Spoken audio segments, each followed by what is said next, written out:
What's up, everybody? Welcome back to the PFF NFL show here as we preview week 5 in the NFL. Trevor, Sikkema, Carmen Vitali here with you guys as always. Carmen, we got 4 teams on the bye this week, which means 2 less games to talk about. But I'm not going to lie.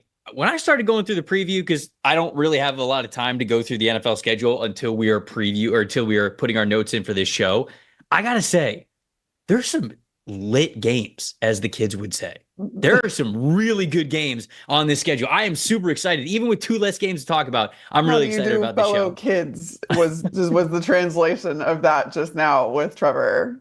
It's true. That's true. I know I was talking about how old we are now, but you don't need to tell everybody how old we are. I was going to say it was basically an encapsulation of the conversation we were just having before we hit record, how us and basically everyone else we know that's in our 30s at this point.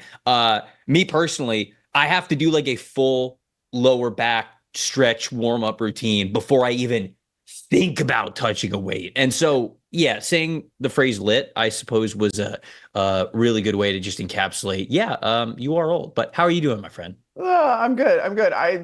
What prompted that conversation was that I had to fix a light back here and I was already connected and everything. So I'm like contorting my body to try to get it back up. And then I did something. I don't know, man. I danced my entire life. I'm supposed to be flexible. I'm supposed to be okay. But I think that that's coming full circle. And I'm now just like, I crack and I creak at like everything I do. It's fine. I'm just being faced with my own mortality this morning, Trev. It's fine. The word is vintage. It's not old. We're vintage at this point. I think that people who are watching this show who are like, y'all are only 30, like, shut up. So I'm sure there are plenty of people who are saying that. But hello to you, whether you are, in your teens, 20s, 30s, 40s, 50s, whatever you are watching the show. I appreciate it. We're going to go through every single game that we have here for the week 5 schedule, including, and where we will begin, the Tampa Bay Buccaneers, a team near and dear to both of our hearts. You used to work for them. I used to, grow up just south of Tampa. I think that's probably the best way to say it. They're taking on the Atlanta Falcons. It's a divisional matchup. I always feel like it's weird when we make Thursday night games divisional matchups because divisional games mean so much to NFL teams in the grand scheme of things. And I feel like to take away a couple of days of preparation is a detriment to how bad both these teams want to win. But somebody's not got to win this football game. When you look at the matchup that matters here, Carmen, between these 2 teams, the 2 teams that were the 2 favorites to win this division, what's the matchup that matters here in the early season matchup? Well, we saw that Luke Gedeke is not playing this week. He's still out. Right. So you have insert Justin School.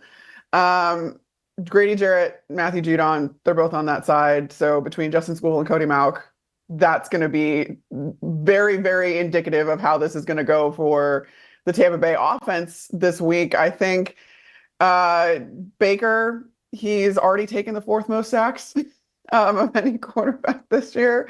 Not ideal. And top 10 passing grade, but it drops to 16th when he's under pressure. So that very much affects how effective Baker Mayfield can be. Obviously, he's been on a tear up until this point, but you talk about the lack of rest, the having to travel, although it was only an hour flight, and all of that goes into this, plus division games are just weird. I really think that the right side of this line for the Tampa Bay Buccaneers is really going to be put to the test, and that Atlanta's going to try to exploit that matchup as much as they possibly can and get Baker on the ground, try to disrupt his throwing schedule, try to disrupt him getting the ball to Mike Evans or Chris Godwin. Right. That's the way to beat the Tampa Bay Buccaneers, and Atlanta looks like they could be pretty well equipped to do it. Yeah, pressure is kind of tricky when you talk about the Bucs and with Baker Mayfield specifically, because when you watch him in some of his best plays, Baker can be like an escape artist, right? He could just somehow like get out of a tackle and you don't know how he did it. Now he's running the sideline. Now he's making a great throw on the run, or he's scrambling a little bit for a first down, whatever it is. And so you see those plays, but then Baker also has a lot of sacks that are counted as like quarterback sacks where he's holding on the ball too long. He's running himself into pressure. He didn't really exactly pick the right escape route, whatever. So it's just, it's very up and down. You never really know what you're going to get when it comes to pressuring Baker Mayfield. And he still becomes a quarterback that you feel good pressuring.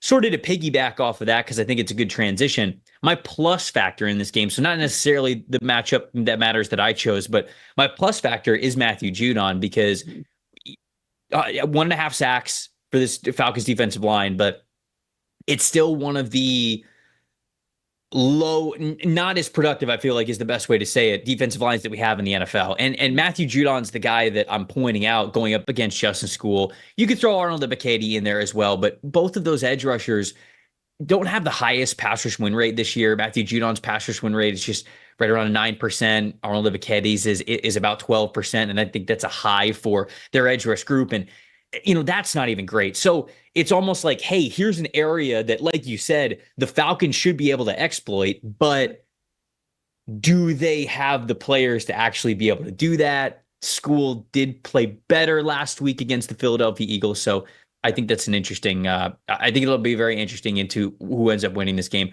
My matchup that matters, I'm going to go to the Falcons' explosiveness on offense, more so the lack thereof, versus Tampa's secondary. Because when you look at what the Falcons have done passing the ball deep down the field through 4 games this season, they only have 10 plays gaining 20 or more yards, which is the 5th fewest in the NFL.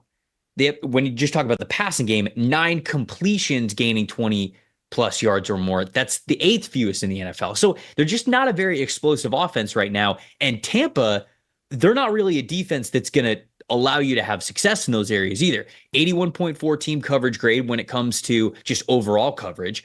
Only 14 receptions of 10 or more yards. That's 3rd best in the NFL. And then Zion McCollum, opposite Jamel Dean. I know a lot of people know Jamel Dean, but Zion McCollum, he's got the best coverage grade of any starting corner in the NFL right now. So it's a really good duo. It's a good secondary overall. And you could tell that the Falcons want to be more potent on offense. I don't know if this is the week to try it or even expect that success, even on a short week going up against Tampa's secondary because of how successful that they have been there. So if the Falcons kind of turn over a new leaf or have the best explosive version of the offense we've seen so far this season, that's going to be a big selling point into whether or not they win the game. But if it's, more of the same of what we have seen this season on both sides of the ball, it's going to be a major win for Tampa, especially for an offense that can score a lot of points for them. So that's my matchup that matters there. What's your plus factor in this game? Well, going along with that, but kind of bad news for Tampa, Kirk Cousins has completely shed the can't perform in primetime games narrative. This is true. This, especially weirdly enough, on Thursday nights, on short weeks. He's got 19 touchdown passes versus 6 interceptions and 107.9 rating in his past 8 Thursday starts. So including 2 or more touchdown passes in 7 of his last 8 games. So this is one of those things where, like, we think primetime Kirk, it's not going to matter. Even if it's not an explosive play or if he's not pushing the ball down the field, Kirk Cousins has been extraordinarily efficient and successful in primetime games. He's had 2 or more touchdown passes and over 100 quarterback rating in 4 of his past primetime. 4 of his 5 past. You got it. You got it. I believe in you. I got it. It's so funny because I think that you even hear the broadcasters on these primetime games being like, oh, is Kirk going to show up tonight? And it's like, that is just blatantly not true anymore. Right. And he has been extraordinarily good in primetime when everybody's watching. So that's why I'm looking for, even if it's, like I said, not explosive, Kirk Cousins has been efficient and he's figuring out this offense. So is Atlanta as a whole. He's got so many different kinds of weapons at his disposal, and that's been working for them. So again, I believe in the Bucs defense extraordinarily, but they are still hurting with Antoine Winfield Jr. out. Kalijah Cansey is out. You do have Vita Bea, and he was very productive in his first game back last week. But this is one of those things where you're going to have to be kind of sound at all 3 levels of the defense in order to stop Kirk Cousins, of all people, from scoring on you. And that's the biggest part here, is that Kirk Cousins is being extraordinarily productive, whether or not it's explosive. I think that's a really good call out by you, because you're right. I think people still hold on to, oh, Kirk can't play in big games. And there are multiple examples of him being able to play in especially those primetime games. And he's a dang good quarterback. So I think this is going to be a fun matchup. I really do, especially, like I said at the top, because it is that divisional matchup. Let's go to the Sunday slate. And we have a early game this week. The Jets and the Vikings facing off 9:30 a.m. Eastern time in London. So it's 2:30 for them over where they are playing local times. Pacific. I just want to point that out. It's so hard. It makes my day tough, actually. so much longer. That's tough, actually. You got to be getting the first cup of coffee at like 5:30 a.m. just to watch one NFL game. But we'll see how the players can adjust to adjust to the time zones and everything. The matchup that matters here in this one, other than you versus the alarm clock waking up to make sure that you get to this game, what is the matchup that matters here? Aaron Rodgers against Brian Flores, because we haven't seen anybody be able to figure out Brian Flores' defense so far this season. He has all of the personnel that he could want. The addition of Andrew Van Ginkel into Brian Flores' defense again, he was with him in Miami. He provides this chess piece for Brian Flores. And then the fact that Brian Flores is just disguising the hell out of everything between the fronts and the coverages, and the way that this defense, I liken it to like an amoeba, where it doesn't have a shape, it doesn't have a tendency, it can change, just in real time. Something that I got to talk to Brian Flores about before right when he took over in Minnesota, was how he wanted to equip his players to be able to kind of be their own quarterback. They want to operate more like an offense and be able to kind of shift into what they're seeing on the field. It requires a lot of football IQ, a lot of intelligence on the field on behalf of these players, because they have the autonomy to make different calls on the field based on what they're seeing. Flo told me, like, I'm not on the field. There are things that I cannot see from my vantage point. That's why I want to make sure my players who are seeing this are equipped with the solutions to the problems that they're facing. So now that he's been in Minnesota and all of his players have been in his scheme, they are definitely well equipped to do that. And they're now going against the most experienced quarterback in the league right now, in Aaron Rodgers, who has seen it all. And so what does that look like? What does that chess match look like? And I'm so excited to see it, because again, Brian Flores is going to bring so many different things. He makes all of these different, pre-snap shifts and all this other stuff to his he brings that to the defense, or gives them the out to do that. And Aaron Rodgers is one of the best at reading defenses and anticipating what they're going to do, and having all of those different solutions on offense to what he's seeing on defense. But who's going to get the better of each other? I don't know the answer to it. I'm just excited to watch it. I'm glad that you brought that up, because this is truly one of, I don't know if people are talking about it enough. I know it's a London game and it's the Jets, so it probably weird regardless. And it probably will get a lot of, airtime with even national media by the time we get to Sunday. But I said it on this show before earlier this season, the way that Rodgers is operating the offense, I don't know how many other quarterbacks in the NFL, in general, would have the success even that the Jets have had so far this season, because Rodgers is so patient. He understands what he's seeing pre-snap. He is so... I know he's the oldest quarterback, but he's wise when he is sitting there scanning things before the ball is snapped. And Flores, to your point, has put quarterbacks in hell all season long. Is he going to be able to do that to Aaron Rodgers, who has, to this point, it feels like, seen it all? It's like the guy has the answers to the test. It really does. And it's a Brian Flores test is a final exam, right? And I think that that's really what I would equate it to if you want to say that Aaron Rodgers has really seen the answer key. This is a tough test to take, even with the answer key there. My matchup that matters, I'll go to the skill positions, because I do want to talk about the strength versus strength of the Jets secondary, which has been one of the best in the NFL over the last 3 years, and even including this year, versus a Vikings wide receiver core that is more than just Justin Jefferson at this point. I mean, you look at Jefferson's numbers, they're fantastic. 85.3 PFF grades, the fifth highest. He's got 358 receiving yards, again, fifth highest. 4 receiving touchdowns, tied for the most in the NFL. 7 catches of 15 yards or more. Justin Jefferson is checking all the boxes. But specifically, you look at even that last game that they played against Green Bay on the road. Jalen Naylor, Jordan Addison, both of those guys above 70 receiving grade, as well as Justin Jefferson playing well too. So they are spreading the wealth. It's not just like Kevin O'Connell's I got one of the best wide receivers in the world, I'm just going to run everything through him.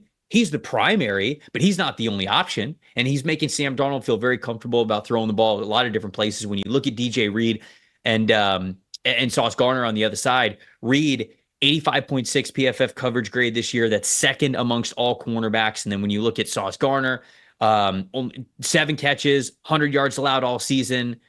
one forcing completion for him. He's only got 10 targets thrown his way because not a lot of people like to throw to him in coverage anyways. This is a true like good on good matchup. It is the bread and butter, it feels like, of what is the strength of a Jets defense this year, which is their secondary, going up against a diverse passing group with Minnesota. So I think that is a huge matchup for this one as well. But I notice now as I am looking at the show sheet that we have the same plus factor here, and that it is New York Jets running back Breece Hall. So I will let you go first. What about the Breece Hall factor is a plus here for the Jets in this one? Well, I put a plus factor on the Jets side of things because Minnesota has never lost in the international series. P.S. This is not, they go overseas and they win, which is wild to say, the fact that they've been so consistent in games that are consistently inconsistent. So that the Jets, I think, whether or not the spread reflects that or anything like that, they might be a little bit of underdogs here. But Breece Hall is such a huge part of what the Jets are doing on offense. Part of that patience that you're talking about that Aaron Rodgers has is afforded to the Jets because they have a run game and Breece Hall to lean on. He leads a team in scrimmage yards with 308. So you stop him and you stop a really large chunk of what this Jets offense is trying to do. That makes them one-dimensional. It makes Aaron Rodgers have to throw the ball, which we know he can do, but we haven't sort of seen the chemistry that I think that we were expecting to see between him and Garrett Wilson in particular. The second leader, the guy who has the second most there you go. We got there. It's Alan Lazard is my point. Alan Lazard, who is the most familiar target for Aaron Rodgers coming with him to New York from Green Bay. Alan Lazard has never really been a wide receiver one, and you have Garrett Wilson on this team. So why aren't we seeing more of that? And I think the answer is that Garrett Wilson just isn't used to playing with Aaron Rodgers yet, and everything that comes with. Mm-hmm. So if you force Aaron Rodgers to throw the ball, he's going to inevitably still seek out his more familiar targets, and that's Alan Lazard. And I think that kind of works to the Vikings' favor.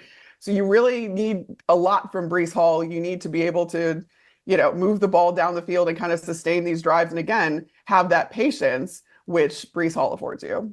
Yeah. And I'll just kind of piggyback off of that a little bit. I agree with you completely. I think this team wants to be a rushing football team. Like even with Aaron Rodgers there, they want Aaron Rodgers in the passing game to be complementary of how they control the game and how Breece Hall is able to be their number one weapon. Now, does that necessarily mean that, he's going to have more carries than pass attempts? No, I don't think the league script right now is in the way that football is, most efficient. I don't think that that's going to be the case, but, certainly on first down, I even saw at the beginning of this season, like they want to establish things on the ground. They want to establish things with Breece Hall. They believe he is one of their best players, and he is. But when you look at his rushing production, it's not great. Somebody in the chat already pointed out 10 carries last week, 4 yards. I mean, that wasn't a lot. Now it was a downpour, it was a different game. But again, like inclement weather, you want to run the football. You want to try to control things. And specifically for Breece Hall, they want to get him involved. But right now, Carmen, he is averaging 0.1 yards before contact. The O-line is not blocking for this dude at all whatsoever. And in fact, last game, he had a negative yards before contact average. So that shows you could Breece Hall maybe make some like 1 or 2 extra guys miss in the backfield? Sure, but you can't live that way. No. You can't be getting hit at the line or behind the line of scrimmage every single time you touch the football and expect good things to happen to put you in second and favorable, third and favorable, even third and first down situations. So Breece Hall to me is the X factor because they have to get him going. And it's less so, in my opinion, about Breece Hall himself. And the dude's got to block better for him. They've got to get this guy open space. I think he can make magic happen when that is the case. But just whole rushing attack, but Breece Hall having more output for this team is really important. Yeah. I think go ahead. No, that just has a lot that says a lot about the offensive line in particular. But the fact that the Jets are still searching for ways to get their backfield involved, because that still kind of gives you a fake run game to lean on a little bit when you're getting Breece Hall the ball in space on those short passes, those screen passes, stuff like that, which is kind of how they've gotten him involved in so far this season. But you're right. He needs to just be better purely on the ground as a running back. Right.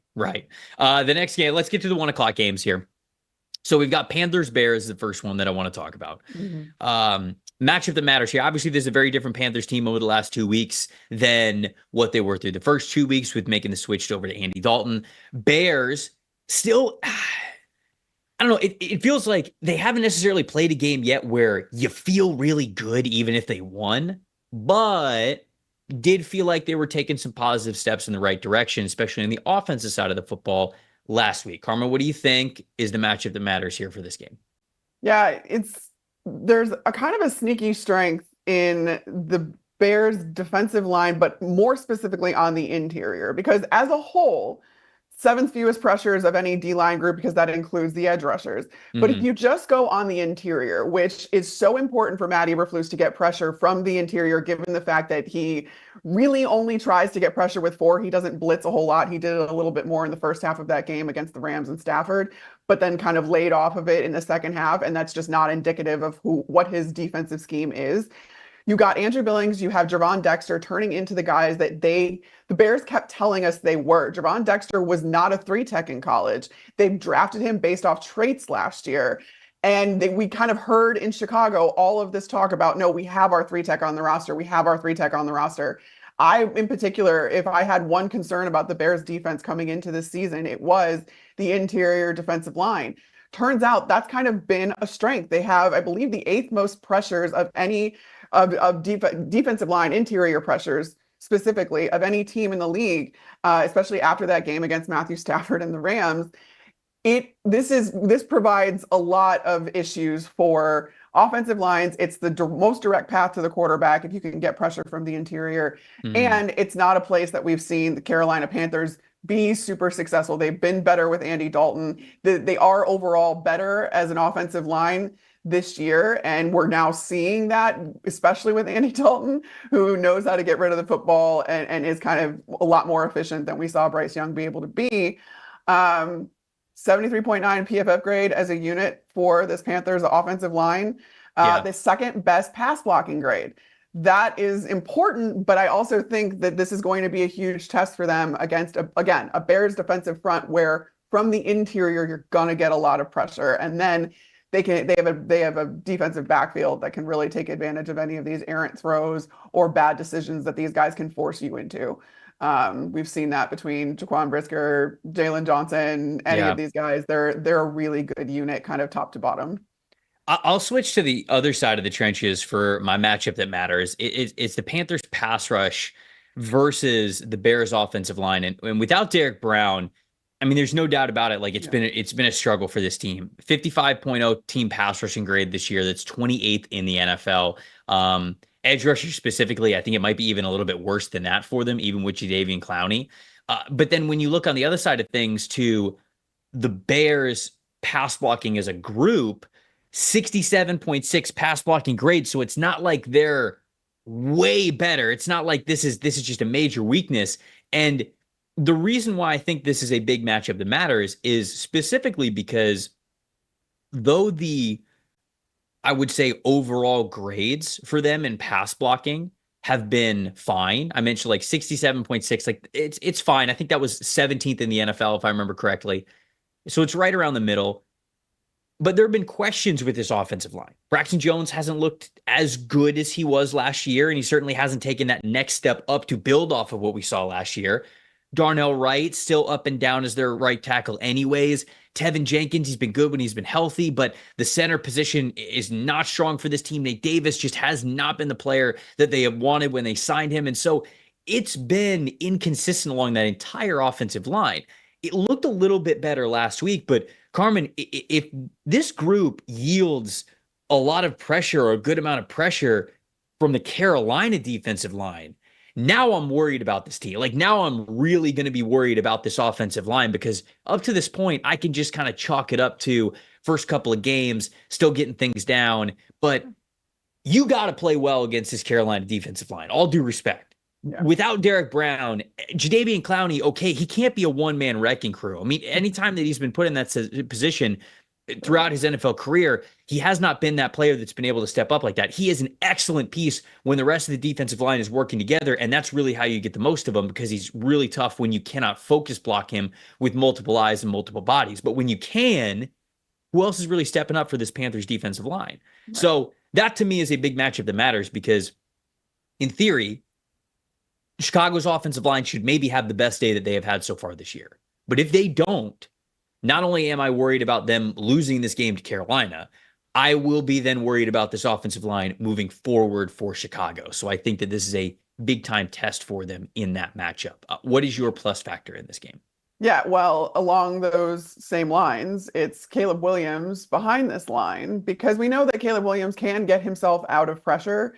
He can get himself out of these sticky situations. We're kind of seeing in real time him learning what he can and can't get away with at the NFL level. And you saw, I think early on, especially, he's trying to force the ball down the field on 3rd and short. And you're just like, okay, dude, NFL defenses are ready for that. That's not something you can get away with and that you could in college perhaps, or all of these kind of Houdini-like escapes where he was able to evade pressure, kind of run around in the backfield for 3, 4, 5 seconds and then figure out where he was going with the ball. That's, again, NFL defenses are more ready for that. They're going to catch up with you faster. So he's kind of learning, all right, I can get myself out of pressure. I can throw the ball away. I cannot take these sacks. I can, just make sure I'm minimizing those negative plays because at the end of the day, I think it also was a learning curve with Shane Waldron where should Caleb Williams have a little bit more time to throw the ball? Probably. Does he still need to make quicker decisions? Absolutely. Does he need to be presented with more options to get rid of the ball quickly? Yes. And that's what we saw against the Rams. That's what we saw with Caleb Williams using DeAndre Swift as a receiver, getting him out more in space, stretching the field horizontally they ran a lot more zone as far as their run scheme went this last game, and that was able to kind of spring DeAndre Swift. And then they didn't get cute when it came to, all right, we're on the goal line, we need a touchdown. Let's just run Roschon Johnson up the middle with 23 personnel where you've got an offensive lineman blocking for him as a fullback, and You've got 3 tight ends attached to the formation. These are all things that are having to marry up, and I think that Rams game really did. And so now it's up to Caleb Williams to really understand how that all works together and have the offensive playbook be all available to him and him to make really good decisions, because there have just been too many times where he's forcing the ball down the field, throws over 10 or more yards. He's got the second worst grade of anybody. He's 15 of 40 for 301 yards, 1 touchdown, 3 interceptions. So 3 of his interceptions have come on these long balls that he just kind of chucks up as prayers. I think he's learning not to do that, and you have to be smart. I think that there is going to be he's going to be tempted against a Panthers defense that, again, like you said, is not performing well, doesn't have a lot of stars. Not only is out Derek Brown, out Shaq Thompson now too. Yeah. Still have to be smart with the football. And I don't care if I'm seeing all of these crazy, highlight reel plays from Caleb Williams. I want to see more of the boring stuff, and I want to see the rhythm that this Bears offense is capable of with everything they have at their disposal. Yeah, it's a good gut check game to see where they're at. And I agree with you. I think that you need to see more of the simple stuff work for them. And this is the opponent to be able to see it against, in my opinion. My plus factor here is Andy Dalton, because it has to be, right? Over the last 2 weeks, 81.6 passing grade. That's 4th in the NFL. Simply put, he has played like one of the best quarterbacks in the league over the last 2 weeks. Now, I'm not saying he necessarily is, but he is coming to the game. And as we've often seen with sometimes veterans before, these guys come in were veteran quarterbacks. They were backups to start the season. They don't got nothing to lose. They're playing with no pressure. And that feels like Andy Dalton just feels like he's having fun out there. It looks like he's having a good time. And obviously we saw that against the Raiders. We even saw it against the Bengals, albeit they weren't able to win that game, but they still scored 24 points. So this one should be a fun one. This is going to be the best defense that he has faced yet. So Andy Dalton, really high PFF passing grade. And I'm excited to see, honestly, a challenge for the Bears secondary as well, because of how fearless he has looked. I didn't mention it at the top of the show, but we're obviously giving off a ton of stats here for this show. If you want to be able to see all the statistics that we can, go over to pff.com, get yourself a PFF Plus subscription right now, and you can be able to go along this show with us, make your own notes, and even do that before the show happens. So go check it out, get a PFF Plus subscription. That's why we call it Plus Factor here, because we're identifying those players that find some PFF Plus stats for that we think could be plus factors in the game. Speaking of the Bengals, let's get to them hosting the Ravens as the next 1 p.m. game here. Bengals finally getting their first win of the season, as I mentioned, taking down Carolina last week. Ravens emphatic win versus the Buffalo Bills this past week on Sunday Night Football. What happens here, Carmen? What's the matchup that matters here for you? I think it has to be the Cincinnati run defense against Derrick Henry and Lamar Jackson because they're giving up an average of 145.5 rushing yards per game. It's not great. And they're going against perhaps the best rushing team, the best rushing team in the league. I mean, this is somebody that the Baltimore hung 271 rushing yards on the Bills last week. The Bills have a very good defense. That's just kind of incredible. You have Derrick Henry looking like the Derrick Henry of 3 years ago. You also have a Ravens offensive line that I think got off to kind of a rocky start, but they are run blocking their tails off right now. It's not just that Derrick Henry is a bowling ball and Lamar Jackson is a cheat code in so many ways. It's that the Ravens offensive line, and actually more particularly, I think somebody's going completely under the radar, is their fullback, Pat Ricard. He's 300 pounds. That's just, it's a cheat code. And I think we talk a lot about how Shanahan is making fullbacks great again in San Francisco. Todd Monken is making fullbacks great again by throwing Pat Ricard out here. And he is helping this Ravens offensive line in their run blocking in particular so much. And I really want to give props to him because the Ravens have figured it out with all the losses they took on that offensive line. They have really figured out how to make it work. And I think Derrick Henry and Lamar Jackson are just hitting their groove. I mean, Derrick Henry has forced 17 missed tackles on runs. He has 281 yards after contact. That's the second most in the league. And then among quarterbacks, I mean, Lamar Jackson is the best running quarterback in the league, ranks first or second in most major rushing metrics among quarterbacks. It's such an incredibly hard thing as a defense to try and account for a quarterback who can also act as a running back, and then one of the best running backs in the league in tandem with that, and then deal with a 300-pound fullback because who knows how to deal with it. Not many. Yeah, there's no doubt. I wanted to go somewhere different with this one, but I can't. I mean, this is what Baltimore really wants to do in running the football and controlling the game basically against the other team's will. And it is an area where the Bengals have not fared well. You know, the only worse matchup than this, I think, already happened. And it was when the Ravens faced the Dallas Cowboys and they got up very comfortably on the scoreboard because of it. And so you look since then, obviously you've got the Buffalo game last week and how they're continuing to roll in exactly what they want to do. Bengals defensive line, they are allowing the 29th ranked EPA per rush, which is just obviously very close to bottom of the NFL. When you look at the Ravens offensive line, 68.6 run blocking grade last week, but a 71.6 run blocking grade overall. They had an even better pass blocking grade last week too. So it just feels like the Ravens offense is rolling in the way they want it to.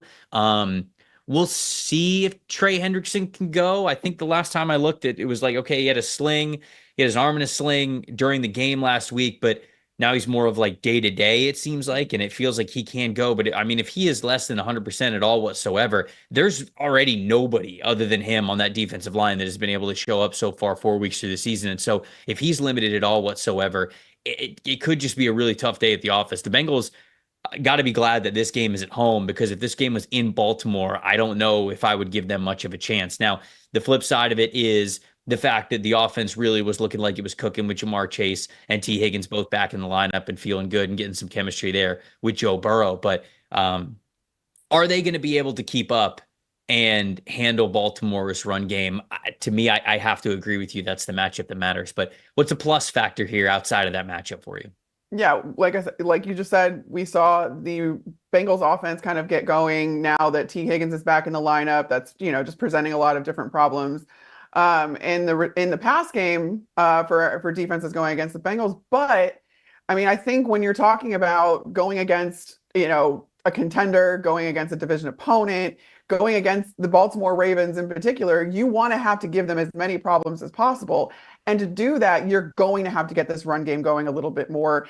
And I actually, we think of Zach Moss kind of being the lead back there, but Chase Brown has a better yard per carry average, 6.3 yards per carry. He's got 4.5 yards after contact average, which is the 7th best in the league right now. So I think, he only has, I think, 9 less rushing yards than Zach Moss does. So get Chase Brown going, or get the tandem of them going. Try to, again, present as many possible problems for this Ravens defense that is the top ranked rushing defense. And so if you can kind of break that in any way, if you can run a little bit on them, if you can get anything going against them on the ground, that's going to throw them off. And I think that that's the Bengals' real only shot here, because they also, I mean, they've got a great pass defense too. So you're going to have to figure out how to keep them on their heels and beat them in ways that maybe they haven't seen on tape yet. So get this ground game going, make this offense just a little bit more multidimensional, and I think that the Bengals could have a shot. I love the Chase Brown shout out because I do feel like that he has been playing better. And, when I was talking with fantasy football people and doing early fantasy football mock drafts, Chase Brown was a very popular name because we felt like at the end of the season, he was going to be the guy. When we all look back on him, we saw like, wow, okay, the explosiveness, the yards per carry averages, the EPA per rush, like we figured it could side with Chase Brown, who is a very explosive back and gives them that sort of true plus factor that you're pointing out. I should have just went straight into mine, honestly, because the Bengals pass game is the plus factor for me. I've talked about how I think the script is going to play out where the Ravens are going to play the brand of ball that they want to play. I don't know if the Bengals are really going to be able to stop them too much in that regard. But on the flip side of things, with how good it looked for the Bengals pass offense last week, which was fourth highest EPA per pass in the NFL, can they operate their offense in the manner in which they want to the most? And if you say that, well, passing the football is more explosive and has a higher EPA just overall than rushing the football does. So if both of these offenses are clicking the way that they want to, that is actually how you counter what the Ravens want to do, running the football sort of against the Bengals' will, is you get on the field with your offense and you still are able to match them and go score for score. And, for the Bengals' sake, hopefully even better. So to me, if the Bengals can continue to be in a groove with their passing game, they will force the Ravens out of maybe being able to run the football as much as they want to. And I think that could make for a very, very good game in this one. Bills Texans, premier AFC matchup here between two teams who are going to be fighting for the number one seed when it's all said and done. What do we think here? Bills reeling from that loss last week against the Ravens. Texans thrilling victory against the Jacksonville Jaguars there at the very end of the fourth quarter. What do you think the matchup that matters is here for this one? Yeah, I think it's CJ Stroud specifically on third down, so against Buffalo's third and fourth down defense. Given the fact that CJ Stroud has been really good on third and fourth down. I think he started the first two games of the season. The first game of the season, rather, he was 9 for 9. And then the Buffalo defense ranks 23rd in third down defense. So there's kind of an opportunity there for something that CJ Stroud and the Texans offense does really well against this Buffalo defense, where it's a good defense, but there are a few cracks and a few holes. Now, the caveat to this is the fact that Buffalo is letting up the 8th fewest points. So they're very much a bend, don't break defense right now. And I think that speaks to some of the injuries that they've had and everything, where they are going to give up some yards. They are going to let you kind of go down the field, but they do clamp down when it comes to actual scoring production. So can CJ Stroud, in those obvious passing downs, be effective, continue these drives, move the ball down the field, and then ultimately end in the end zone? So that's my biggest thing here, is which team is going to do that better, because the Bills are also very good on third down offensively. But I think it matters a little bit more with Houston. Yeah, kind of playing off of that for my matchup that matters. Attacking the Bills linebackers specifically, you saw last week, it felt like the injuries were just sort of too much for Buffalo, and the Ravens were able to just really go at a lot of those players that they're missing. Matt Milano was out, Taylor Rapp was out, Terrell Bernard was out, and it looks like Bernard, I think, could be back this week. But man, you look at the linebackers last week, Bale Inspector, 34.3 overall grade. Dorian Williams, 58.0 overall grade. No Matt Milano, obviously, still. And like I said, Bernard could be back. But if they're not, I think that's a major area where Bobby Slowick is going to look at this defense and say, we got to attack the linebackers. Let's put these dudes in conflict. Let's make them make tackles in open space. Let's try to get them moving with some pre-snap motion, really confuse them with play action. Like, they're going to devise their game plan, in my opinion, around manipulating the Bills linebackers, because it was just such a detriment to their defense last year. So those two guys specifically, against whatever the Texans can cook up on offense, which they've got the receivers to do it. They got a good run game. Obviously, CJ Stroud's fantastic as well. There's a lot of different ways where they can attack this if it remains a weakness for the Bills at the degree it was a weakness for them last week. So to me, Bernard playing or not, I think is a big one in this one. And again, last I checked, I think he might be able to go. But regardless, it's something that Houston's going to look at and game plan around for this one. So how much better they're able to play this week compared to last week, I think it's going to mean a lot, and it's going to be a major matchup for this one. Plus factor for you, what do you got? In the same kind of vein of who's going to be unavailable for the Buffalo Bills, Von Miller is now suspended. So this kind of puts more of the onus on Greg Rousseau. Now, I know Von Miller was still more of a rotational player, but you have rotational players to keep your guys fresh. And so this just kind of now falls on the depth is now lacking. Greg Rousseau is going to have to be very effective. And the good news is that he's been very effective versus Laramie Tunsil in particular.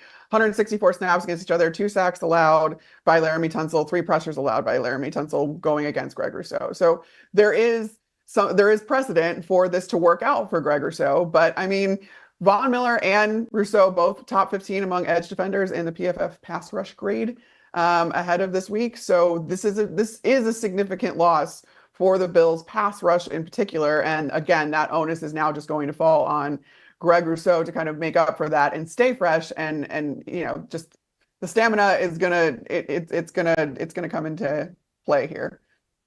I did not realize this, but the Texans are the most penalized team in the NFL. Like, dude, I think Tunsil, for as much of a veteran as he is, he still incurs so many penalties, and I'm like, bro, what are we doing? They have 40 penalties against, which is the most in the NFL.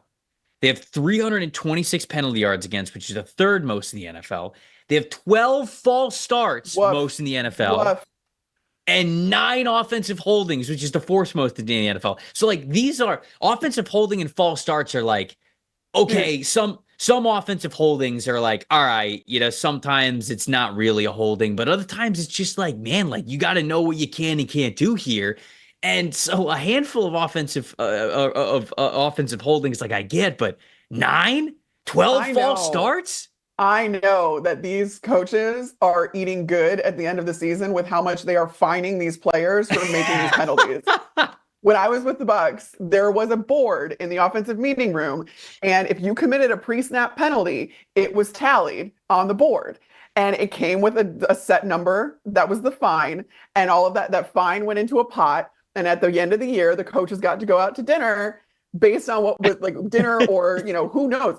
These Houston coaches are probably taking vacations off of the money that they are collecting. They already got it booked. They prepaid them. Seriously. Like, absolutely outrageous. Like I said, especially for a guy like Laramie Tunsil who's been in the league forever. Stop false starting.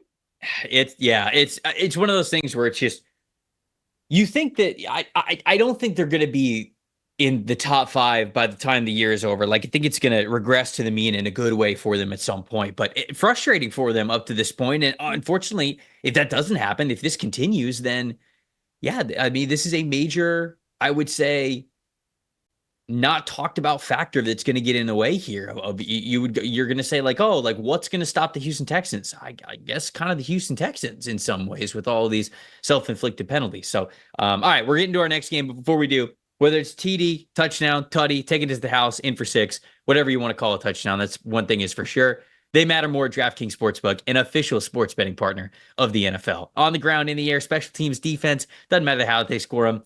We just want to bet on them. DraftKings Sportsbook, it's the #1 place to bet on touchdowns this season. If you're ready to place your first bet, try betting on something very simple, like a player score a touchdown, right? I just talked about, okay, the Houston Texans, I think they're going to attack the Bills linebackers. Well, if you feel like one of these receivers or receiving options is going to be in position to really capitalize on that, and you think they're going to get in the end zone, there you go. That's your bet. If you're ready to place a bet on your first touchdown, new DraftKings customers can bet just $5 and get $200 in bonus bets instantly. Score big with DraftKings Sportsbook, the #1 place to bet on touchdowns this season. Download the DraftKings Sportsbook app now. Use promo code PFF. That's promo code PFF for new customers to get $200 in bonus bets when you bet just $5. Only at DraftKings Sportsbook. The crown is yours. If you got a gambling problem, call 1-800-GAMBLER. In New York, it's 877-8-HOPE-NY, or you can just text HOPE-NY. In Connecticut, help is available for problems with gambling. Call 888-789-7777 or visit ccpg.org. Please play responsibly on behalf of Boot Hill Casino and Resort in Kansas. 21 plus age and eligibility varies by jurisdiction. Void in Ontario. Bonus bets expire 168 hours after issuance. For additional terms and responsible gambling resources, visit dkng.co/FTBALL. Next 1 p.m. game. Back to the divisional matchups here. Colts at Jags. Jags have yet to win a football game this season. Right. And yeah, it's a tough one to put a lot of weight on a divisional matchup because it can always be such a coin flip. But I said in our content chat earlier today, if the Jags lose this one, they might be as cooked as your family's dry-ass Thanksgiving turkey that you have. And so that's kind of what I'm thinking. Speak for yourself. Of Our where the turkey Jags is are. never dry. Look, you know what? You know what? Mama Sikkema does a great job making some good-ass turkey for Thanksgiving. And so I just want to say, that comment, it's not to you, Mama. You do a great job making a wonderful Thanksgiving dinner. But too often people go, oh, I hate turkey Thanksgiving. It's one of the most overrated things. Your family just can't cook it. Can't cook it. There. Yes, you're 1,000% correct. If you don't like turkey, it's because you've just never had good turkey. I'm glad I'm amongst friends here on this podcast. Other than making sure that they get some good turkey on Thanksgiving, what is the matchup that matters here for this one, Colts Jags? Yeah, well, it's going to have to be the best thing that the Jags have going for them right now, which is Brian Thomas Jr. and how he fares against, I guess, Jalen Jones. I mean, this Colts secondary isn't filled with stars, so there should be an opportunity here. And as of right now, BTJ is second among rookies with 275 receiving yards. So he's doing well, but can you kind of keep this up? Can Trevor find him? Is Trevor going to have the opportunity to do so?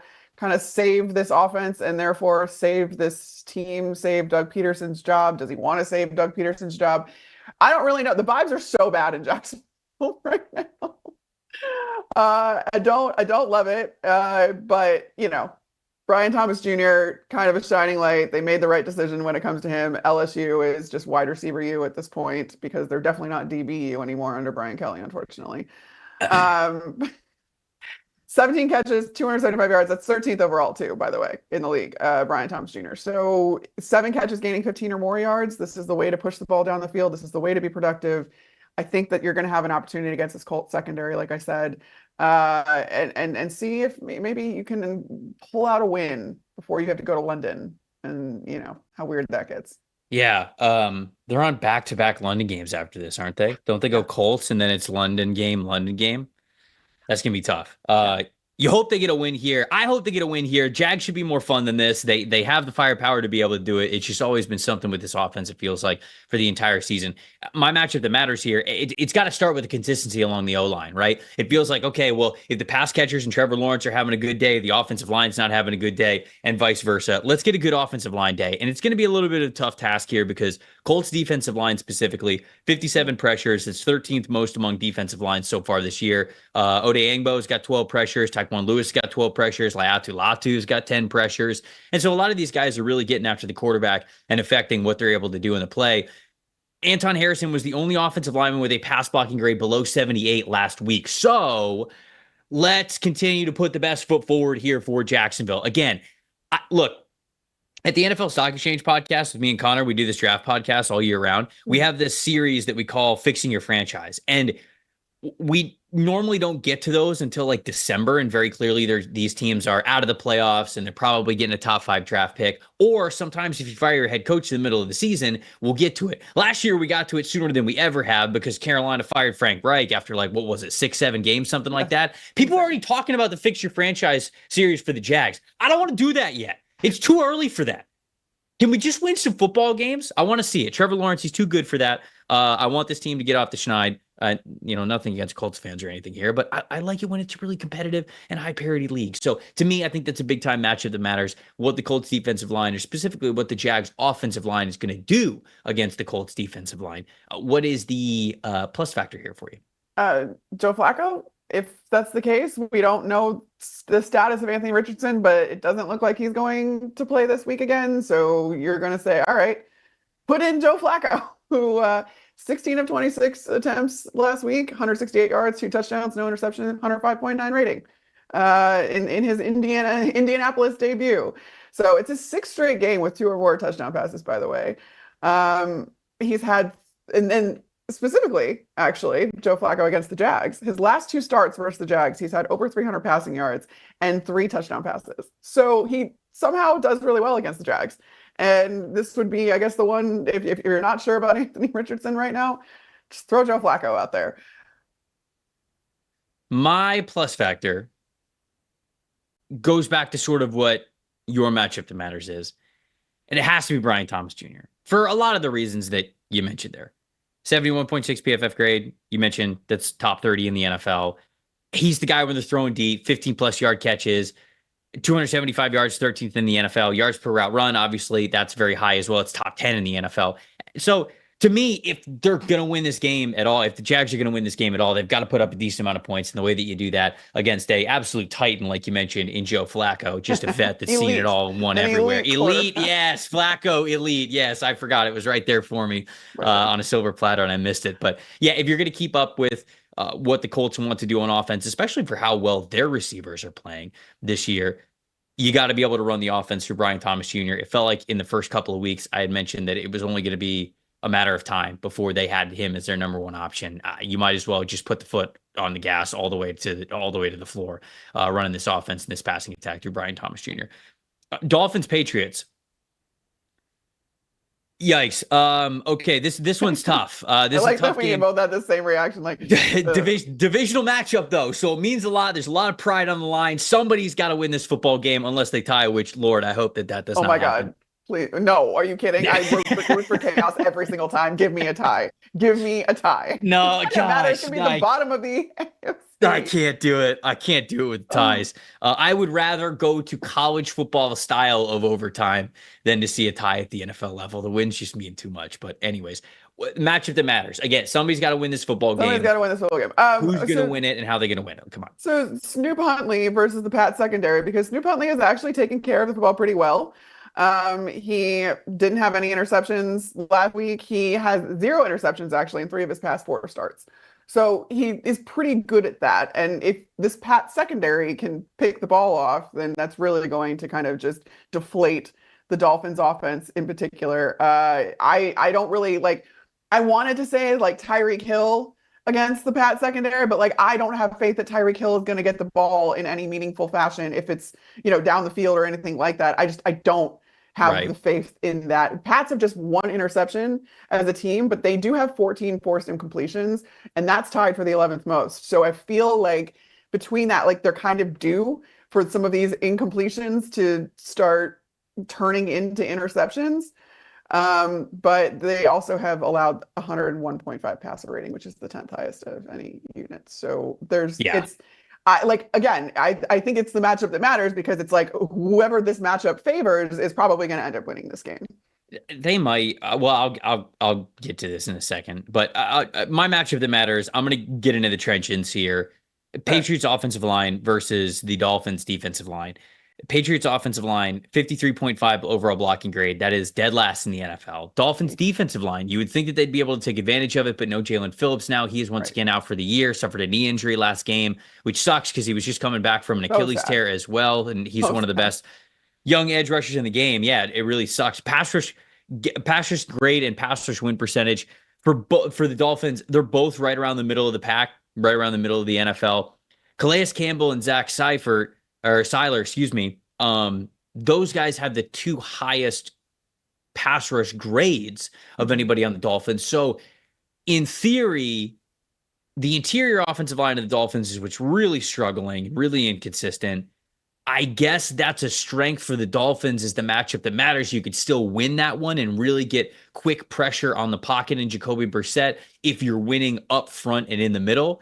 But it really is just sort of this.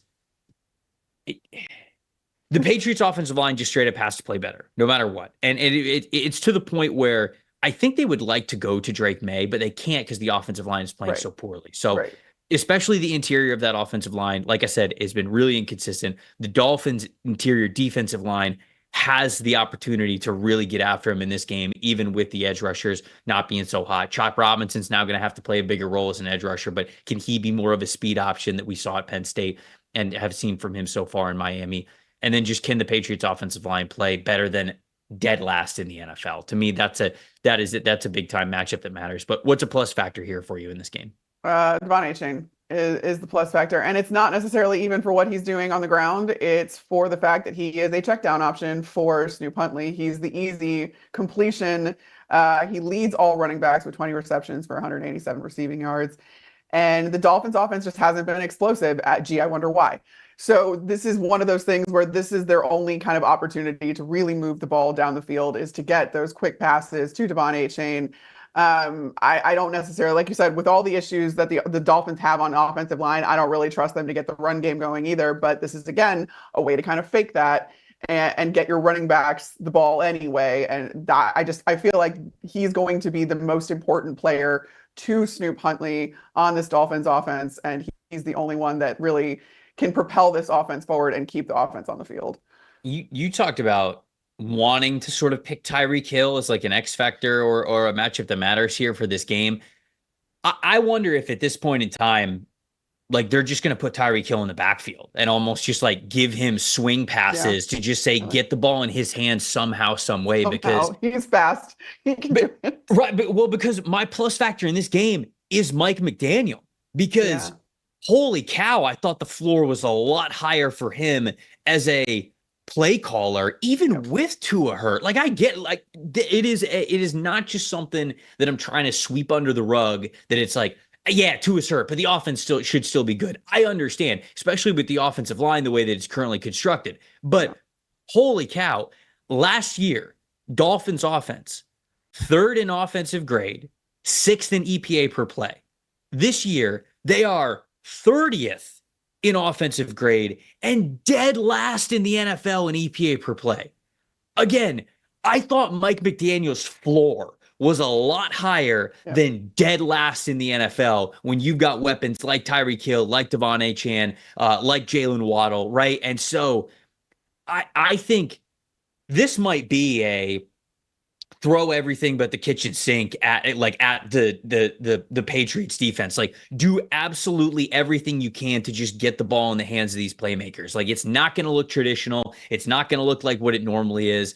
It just has to look completely different, and they've got to be able to get the ball in these playmakers' hands, because they have completely failed at that to this point in time, while Tua Tagovailoa has not been in the lineup. So dare I say that it's really, like, the most shocked I was after they gave Tua the money, that they did not do anything along the offensive line, or I guess before, but like they did not bolster this offensive line at all. And that was such a huge issue for them last year. Health was a huge issue. You needed more depth as it was.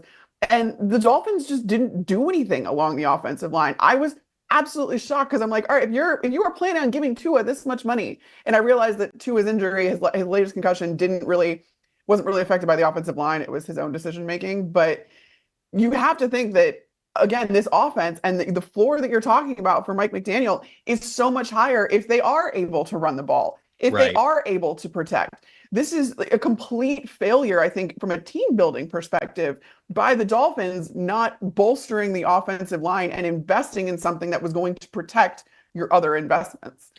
Graham Barton was on the board when they picked Chop Robinson, and I was shocked that they did not pick him on draft night. This is not like revisionist history. I was shocked when that did not happen for them, and I remain shocked, and it continues to be an issue for them. So I think we've got to see the most creative that Mike McDaniel has been yet this season to get his playmakers the ball, because if we don't see that, oh man, it's going to get ugly throughout the rest of the season, especially if there is any sort of uncertainty about Tua being able to come back after his time on IR is done. The Cleveland Browns at the Washington Commanders, next 1 p.m. game that we want to get to here. Matchup that matters. What do we got here, Carmen? I think it's going to be the Washington O-line and the Cleveland D-line, just because the Cleveland's biggest strength right now, obviously, is their defensive front, and it's Myles Garrett, and the Browns have the 3rd best pass rushing grade behind just the Steelers and the Lions. That's really good company to be keeping. They have 12 sacks, 3rd in pass rush win rate, 12th in pressure percentage. They are 23rd in total pressures, so teams have been able to kind of mitigate some of that.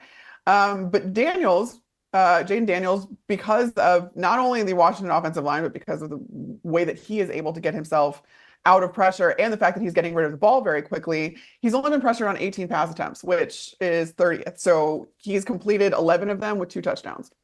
That's something that I'm looking at. Like, can you get pressure on Jaden Daniels to begin with?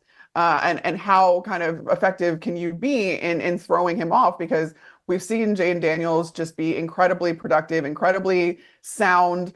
His completion rates through the roof. He's operating this offense that is really starting to open up now. Like, you're seeing him kind of take some more shots down the field, whereas the first 3 games of the season, especially, you weren't.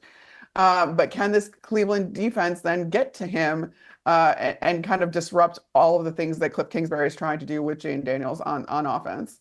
Yeah, it feels like nobody can stop Jaden Daniels right now, but Cleveland's defensive line, being next in line, I think is appropriate as we kind of wonder, what can't Jaden Daniels do? Let's see how he does against Cleveland's defensive line, one of the most feared ones in the NFL over the last 2 to 3 years. My matchup that matters, I'm going to go with the Browns wide receivers versus the Commanders corners, because even though the Commanders defense, I think as a whole, played better last week, they are still dead last in the NFL as a defense in total coverage grade, just a 44.8 coverage grade this season. They're going up against a wide receiver group that, again, you're looking at Cleveland and you're looking at these wide receivers. They trade for Amari Cooper. They trade for Jerry Jeudy. They trade for Elijah Moore. Those 3 guys, I mean, Amari Cooper's been good for them. Jerry Jeudy's been solid, but they haven't been these like takeover, major impactful. They haven't made the wholesale changes to the offense the way that you wanted to. I know not all of that is their fault. Some of it's Deshaun Watson's, and it's just, they haven't really had a great game where all of them were playing well at once. But then, you look at some of their draft picks as well. Anthony Schwartz, Cedric Tillman, David Bell. None of those guys have become like takeover wide receivers. So this has got to kind of be a get right game. You look at Amari Cooper. He's got the most production at wide receiver for this team, but he's also got 4 drops. Elijah Moore, he's got 3 drops. Like, it's got to be better from this group. And sort of the way that I was talking about the Chicago offensive line versus the Panthers defensive line, it's like, hey, this is the matchup. You got to be able to play your best ball. You got to be able to handle the opponents that you're supposed to handle, if you will. That's the same way I feel about this one, where the Browns wide receivers should be able to get decent separation and get open and have a good day at the office when it comes to their passing attack. And if they can't, then you got bigger picture problems when it comes to this passing attack and the pass catchers that are there for Deshaun Watson as well. So I think that's a big time matchup. Browns wide receivers have got to have a good day against this struggling Commanders secondary group. The plus factor, we have the same one, but I wonder if mine's going to be a little bit different from yours, or maybe if it's going to be the same statistics. But Jaden Daniels, specifically what he does with his legs, I'll let you go first here with this one. Yeah, he's scrambling more than anyone else in the league. He has 24 scramble plays. And the thing is, the Commanders, they have more scoring drives than they do incompletions. So they have 22 scoring drives, 19 incompletions. Just so silly. It's silly. And the thing about it is, though, that, I mean, Jaden Daniels ranks 41st in average depth of target, 6.9 yards per target. Nice. But he isn't really, again, we talked about how he's not really pushing the ball down the field. We saw a little bit more of that in this last game. He actually has the 6th slowest time to throw, which I found interesting. And then you think about, oh, well, it's because he scrambles so much. So it's not necessarily that he's not making quick decisions or he's holding the ball, which is putting stress on his offensive line. He's actually doing the opposite. He's able to evade pressure on his own. And then when he doesn't do that, he's also able to get rid of the ball pretty quickly. So there's some of there's just kind of, is he going to be able to continue pushing the ball down the field, or is it still going to be a lot of these like scramble plays? Can he evade this Cleveland pass rush, this Cleveland defensive front? That's going to be just, I think, the biggest indicator to whether or not the Commanders continue the success that they're on. Because, again, if you look at the numbers, Jaden Daniels isn't doing anything really insane when it comes to explosive plays, throwing the ball down the field. 60.7% of his throws are before the sticks. So you have to kind of make sure that you're continuing to move down the field. And are you going to be able to do that against arguably the biggest test you're going to have in this Cleveland defensive front? Yeah, and I think that just to add on top of that more evidence to it and what he can do with his legs. You talk about what he's been like as a scrambler. Not only has he been willing to scramble the most in the NFL so far this season, he is now willing to throw the ball when scrambling more than he did at LSU all of last year. That was my biggest concern with him was I was like, can you look for open throwing lanes when you scramble and not just tuck your head down and go because you're not big enough to do that in the NFL. And he didn't in the first 2 weeks. I think that was a major issue. Well, I don't want to say major issue. That was an area that we were looking for him to continue to grow. Like when we saw him play in Tampa, it's like, oh man, he's playing great. He's making these big plays, but every single time he escaped the pocket, he immediately just tucked the ball and he was looking to run. He was leaving yards out on the field, if you will. There was more meat on the bone. And against the Cincinnati Bengals and against the Arizona Cardinals over the last 2 weeks, he has been willing to pick his head up and pick his eyes up and throw the ball when scrambling. Because when you look at weeks 1 and weeks 2, 54.1 passing grade, he was just 3 for 4 on 50 and with 54 yards when throwing on the run. These last 2 weeks, weeks 3 and 4, 93.1 passing grade. He is 10 for 10 with 91 yards and a touchdown when throwing on the run. So it's just a different quarterback and it's a different game when he is able to be that true threat. That's why Josh Allen's so dangerous when he gets outside, right? That's why Lamar Jackson's so dangerous, because when these guys break the pocket, the defense has to go, all right, not great, because now we don't have the defensive line to rely on. We only have either the linebackers, the safeties, and the cornerback members that are even to the side of the field that he's running. And we not only have to stop him from being a dynamic ball carrier, we also still have to stay with structural integrity with our coverages, because he'll just throw it over top of us. I mean, the Josh Allen throw to Khalil Shakir last week with the against the Baltimore Ravens. It was like, all right, escapes the pocket, hang on. He gets to the very end of the sideline and then just rifles it, whatever it was, 50 yards down the field to Khalil Shakir. You can't cover the guy that long. Flip too. He makes it look so effortless and easy, as if he's like setting his feet and just rather than going against his momentum and having to like square. It's wild. So if Jaden becomes that kind of a player, right, it's rare air to stop. It's really, really, really difficult for a defense to be able to stop them there. Hey, before we get to the next game, for all the small businesses out there, when you are hiring, you want to find high quality professionals for the right role, right? That's why you got to check out LinkedIn Jobs. LinkedIn Jobs has the tools to help you find the right people for your team faster and for free. We do a lot of hiring at PFF, of course. And, it's not always just about, hey, this person's resume can link up with what we think the job description is like. It's about finding the right person to fit in with your team and your brand and really help advance your small business moving forward. LinkedIn, it's not just a job board. They help you hire professionals that you cannot hire anywhere else, even those who aren't actively looking for new jobs, but they might be open to the perfect role. Sometimes it's the best employees that you can find. In any given month, 70% of LinkedIn users don't even visit any other leading job sites.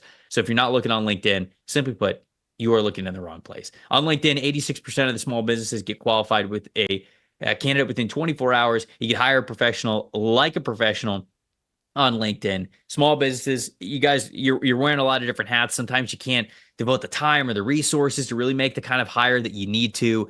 That's why 2.5 million small businesses use LinkedIn for hiring. Post your jobs for free at linkedin.com/PFF. That is linkedin.com/PFF to post your job for free. Terms and conditions do apply. All right, getting into the 4:00 hour of the Sunday slate here. Raiders at Broncos, another divisional game. What's the matchup that matters here, Carmen? I think it's the Broncos defensive line against the Las Vegas offensive line, because the O-line in Vegas, there are multiple injuries along it, especially on that right side. Dylan Parham, Thayer Munford Jr., both dealing with injury right now. And this Broncos defensive line and the Broncos defense in general, I don't think we're talking enough about. I don't know. I can't speak for you. But I just haven't seen enough about how good this unit is. 14 sacks. They're third in total pressures with 93. They're tied for the Bucs for fourth in hurries at 57. And they're blitzing on 53.1% of pass plays, which is the second highest percentage in the league, behind only the Bucs, in fact. So they're being extraordinarily aggressive. They're being extraordinarily productive. And again, a division matchup where you're theoretically pretty familiar with these teams. They're going to attack the right side of that Vegas offensive line. And I don't think it's going to go well for Las Vegas just in general, and therefore Gardner Minshew. So I want to give credit to this Broncos D line for the production that they've had so far this season, because I just haven't heard enough about them. I would agree. And, they can kind of thank the Bucs a little bit there because they kicked the crap out of them on that game that they actually played. But, I agree. I think that this is actually the matchup that matters most. I agree with you completely. The Broncos defensive line, they're playing really well. Zach Allen's playing really well. John Franklin Myers playing well. Nick Benito's been able to get on some splash pass rush plays. And I think just as a whole up front, we like to talk about Patrick Surtain and obviously what he's doing in the secondary, but Zach Allen and what that group is doing up front, I agree. I don't think are getting enough praise this season. And the Raiders offensive line, 59.8 blocking grade this season, 47.0 run blocking grade specifically. It's an area where with Gardner Minshew at quarterback, you don't want to have to put everything on his shoulders. You want to be able to run the football well. They just have not had the ability to do that, especially with no Devontae Adams now. Yep.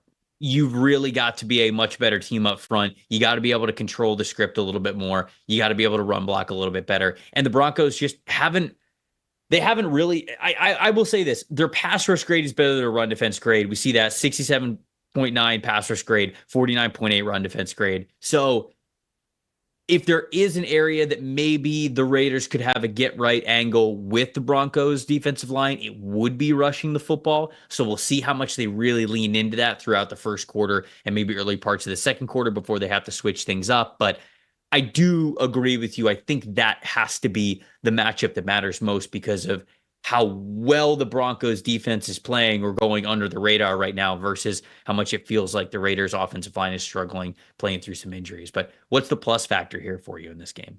Talk about a get right. You need to get with Devontae Adams out, with all of the injuries along the offensive line in general. I just don't know how much time Gardner Minshew in general is going to have.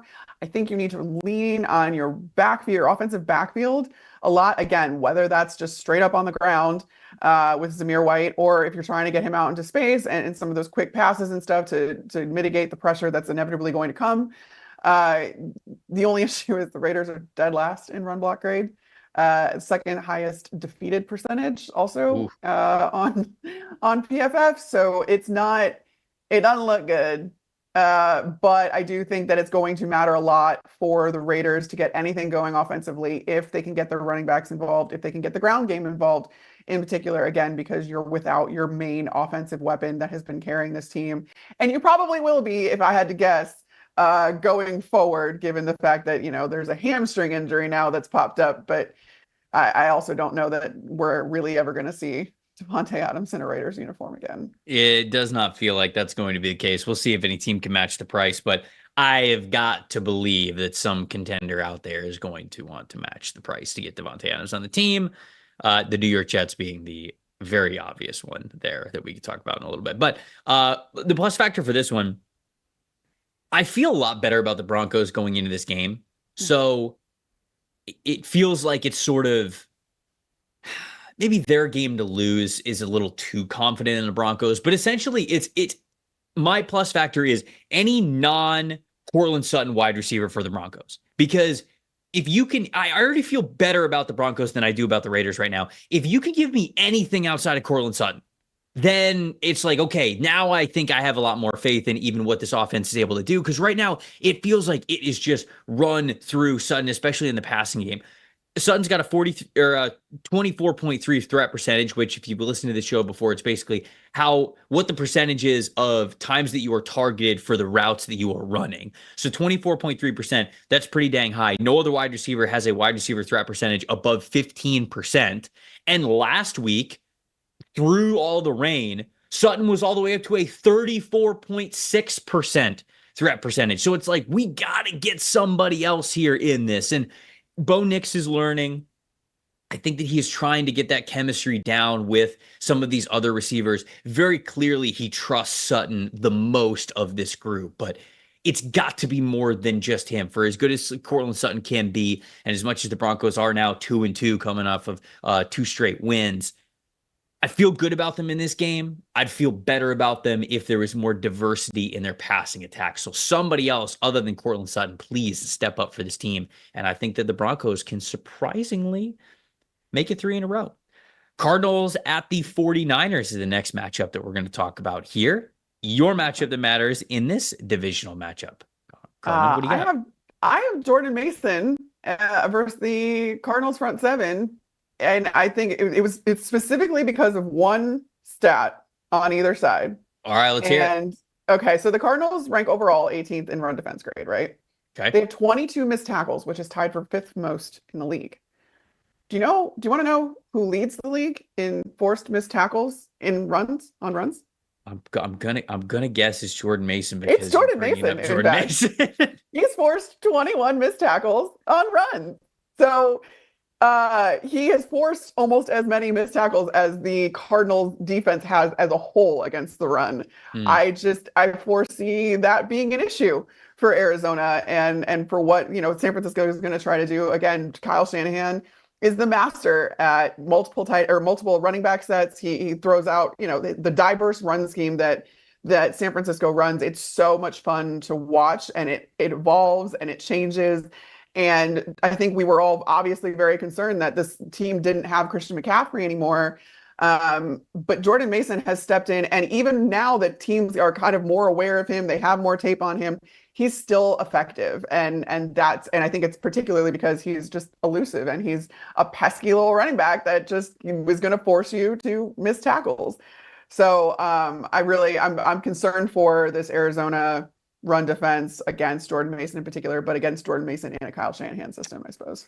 Not many teams in the NFL can lose Christian McCaffrey and then just go, nah, we're good, actually. Are you shocked that of all teams at San Francisco? No. Obviously, the team that I would bet on the most for that to be the case is the San Francisco 49ers, which always does kind of bring up a funny value conversation of is it worth all the money and the draft picks that you trade to go get somebody like that?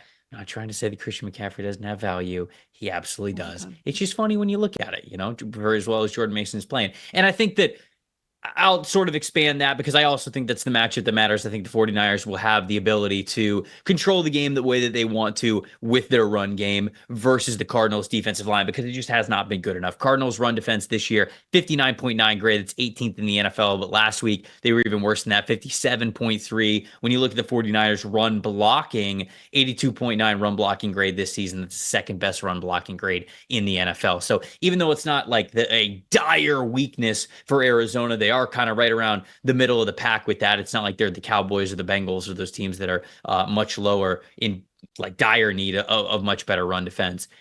This is still going to be a tough matchup for them. It's going to be pretty tough for them to handle this the way that they need to. So I think that is also the matchup that matters, and it's the one that's going to mean the most. My plus factor in this one, I'll go to my plus factor first because Fred Warner, I don't know if he's going to play. He's got an ankle injury. Yeah. We're kind of like monitoring it because I believe the Niners are the Thursday night football game next week, if I remember correctly.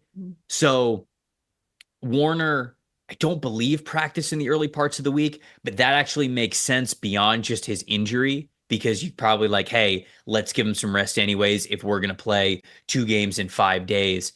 And so if he's out there, though, he has been the best defensive player in football this year. 95.9 grade, first among all defensive players, 100 coverage snaps, 9 targets, only 4 catches allowed, 39 yards. He's got 2 interceptions and 2 forced incompletions. He has the same number of interceptions and forced incompletions than he does catches allowed.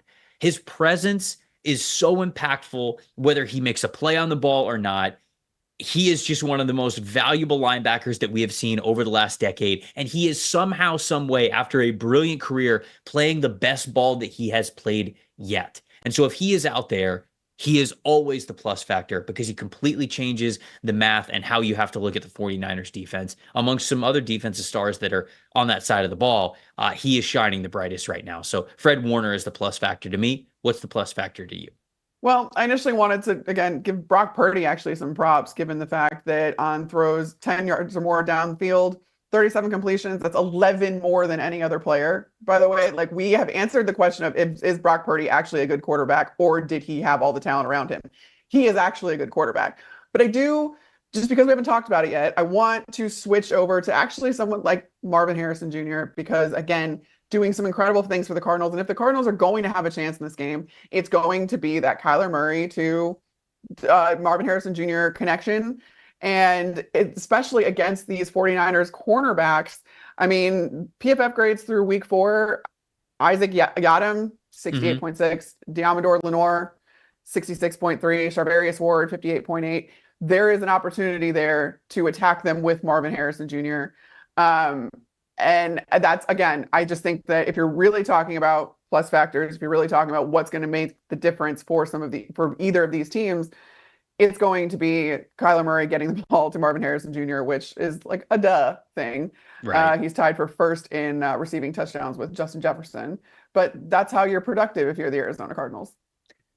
I know this isn't a betting show, but 7.5 for the Cardinals to be getting in this one feels like a lot with Kyler Murray. I don't know, man. Like, I don't know. Kyler Murray getting 7 points and always being able to, kind of like backdoor cover. It seems like a lot of points. Kyler has also played really well the early parts of the season. He struggled the last 2 weeks. But again, I know this isn't a betting show. I'm just saying, when I saw that 7-point line, I feel like that is a big line. That's a lot. Seven, giving this Cardinals offense 7 points, especially coming off 2 weeks that they did not play well, and they're looking to bounce back and get some revenge.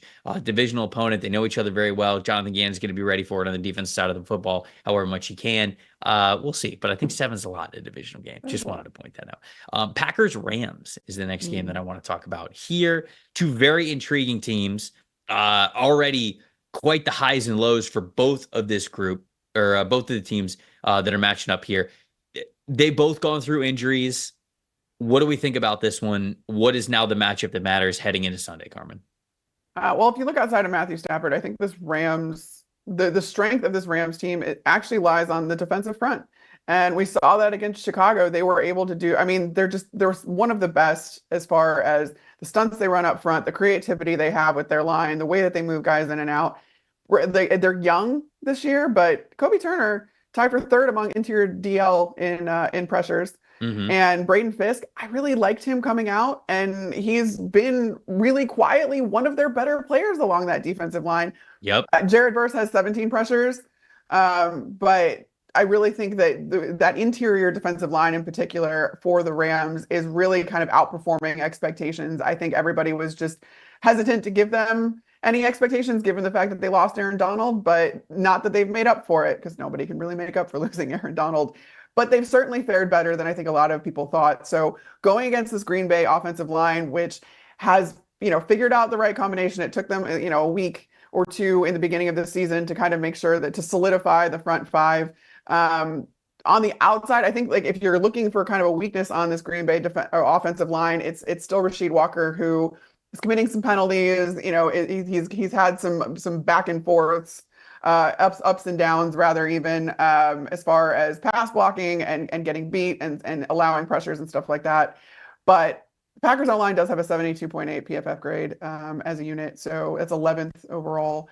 And I do expect a pretty big game from Jordan Love, given the fact that he did not play as well as he wanted to against the Minnesota Vikings and Brian Flores.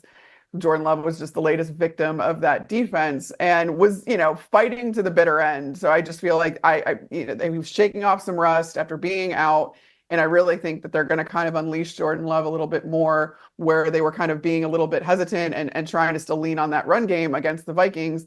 They get down, that just doesn't work. It's kind of a mess. I just expect a bounce back game from Jordan Love. And by proxy, then it's going to matter how much this offensive line is able to contend with the Rams defensive line. Yeah, I'm going to flip to the other side of things. I'm going to talk about the Packers pass rush versus the Rams offensive line. Rams offensive line, they've been through a ton of different injuries. 34.8 pass blocking grade as a team through 4 weeks. That's dead last in the NFL. 53 pressures allowed. That's 26th in the NFL. So there's just no doubt about it. The Rams offensive line, it's depleted. They've already got multiple backups in there. They're just not playing well, but it's hard to have the expectations that they play really well given all the losses that they have had amongst that group. So we already sort of know the state that the Rams offensive line is in. The Packers defense, quietly one of the worst pass rushing units in the NFL, which I don't think anybody was really predicting. You go from a Joe Barry defense to a Jeff Hafley defense, and it looks a little bit different with 4 defensive linemen up front instead of like a lot more, or I should say, a lot less structured. But right now, 56.1 pass rush grade as a team. That's 28th in the NFL. 27.3 pass rush win percentage as a team. That's 31st in the NFL. The only team that is worse is the Carolina Panthers. And we talked about how, they're really struggling. And it's sort of a get right opportunity for Chicago's offensive line. It might kind of be that way for the Rams offensive line, but I really feel like it's almost the other side of things. Like, the Packers have to play better here. Yeah. Rams offensive line is beat up. You've got to have your best day of the season against the Rams offensive line, or I'm going to start to get real worried. Like, even Rashawn Gary, I have the numbers up right now. Gary, 3.9% pass rush win percentage?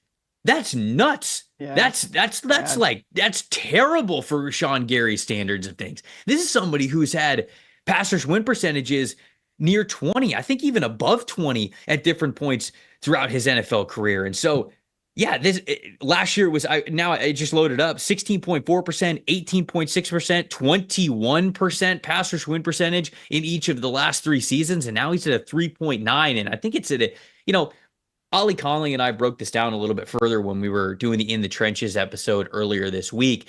And Ollie correctly pointed out that, last year, the defensive line was sort of set up for Rashawn Gary just to win in similar ways that the Detroit Lions defensive line right now is set up to allow Hayden Hutchinson to win. And I'm not saying anything to take away from Hutchinson when I say that. But what I'm saying is the structure of the defense and the defensive line gets Aiden in one-on-one opportunities where he truly has the offensive tackle on an island. They align him far away from the line of scrimmage in like a 7 alignment, even with no tight end on the field. It's like he is a 7 technique defensive end. And then they'll have the closest interior defensive lineman, either the inside shoulder of the guard or the outside shoulder of the center, to where the guard has to pay attention and almost double team that player immediately as the rest of the line slide protects the other direction. And it leaves the offensive tackle truly one-on-one on an island with Hutchinson. And he's just been beating the crap out of them. Now, that's sort of what the Packers were doing in years past with Gary. That's not really what they're doing right now. They're more, it's a 4-down front. So they're keeping these guys a little bit tighter towards each other between the tackles, and they're asking him to win. It's the same thing with Lucas Van Ness on the other side. They're asking these guys to sort of win in a phone booth quickly as 5 technique defensive ends, and they're just not. So again, I don't know if they're going to just try and run the same thing that they've been running and think that it's going to be better against a poor Los Angeles Rams offensive line, or if we might see them switch it up a little bit, maybe get more towards what we saw previous years, especially setting up Gary to win. But right now, a lot of people talk about the Packers offense. You talk about the receivers and Jordan Love and the offensive line and everything, and it's worth talking about. But the thing that would hold this team back is the lack of pass rush that they have right now. So it's got to get a lot better. But what's the plus factor for you here in this game? Yeah, one more note on that too. I just think that this is where you see schematic shifts matter, because I talked a lot about how Green Bay is running a 4-3 defense for the first time since 2008. This is not something that they've been equipped to run for a very long time, which is it's reflected in the roster construction. Because when you look at Lucas Van Ness and you look at Rashawn Gary, these guys aren't necessarily 4-3 defensive ends as far as size, and they're more suited to be those outside backer spots. And that's because that's what Green Bay had prior to Jeff Hafley's arrival, and that's where you see, for as much as defenses kind of shift and change, and, even 3-4 defenses present 4-down fronts when you're in your nickel package very often. So it's very fluid, but when you talk about schematic shifts and changes, this is where it starts to matter, is does your personnel match what you're trying to do when you're in your base front? And that isn't necessarily the case in Green Bay, but the caveat to all of this is that Jeff Hafley's defenses really run through the safeties. That's why they went out and they got Xavier McKinney, which was very uncharacteristic of Green Bay to spend so much money on a high-priced free agent in the secondary. But it has paid off. Xavier McKinney has had an interception every single game this season. Can he continue that? Because that's also coming on in very crucial situations where the Packers need to stop. The Packers cannot afford, more points on the board.